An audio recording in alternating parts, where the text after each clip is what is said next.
Pizza time. So we're making a dinner here for Christmas, and I used this gluten-free dough that I made. Really, really simple. I used brown rice flour, gluten-free oat flour, and then I also added a little bit of quinoa and a little bit of arrowroot flour, which is kind of like a cornstarch substitute. And I'm just gonna roll that right now. It's beautiful. It's nice and it stretches beautifully. So this is gonna be a really nice dough. And then over here, I got a vegan cheese that I made, and this is beautiful.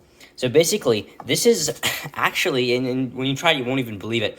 This is made with a base of cauliflower. So what I did is I boiled some cauliflower and blended it with some arrowroot. So you can use any starch if you want to, like tapioca or cornstarch, but arrowroot's my favorite because I think it's the healthiest. And then you add your almond milk, your cauliflower, which has been boiled. You blend it together, and then you cook it again on the stove, and it thickens, and it just creates this beautiful like melted cheese type texture, and it tastes so cheesy and creamy. It's delicious.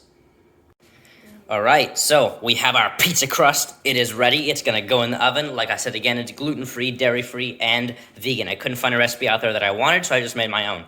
And she seems really interested in it.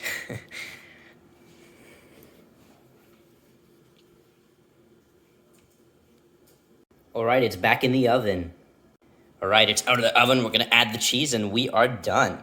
Doesn't that look beautiful? Check out the final product. This is beautiful. We're gonna slice it up and devour it. Isn't that gorgeous?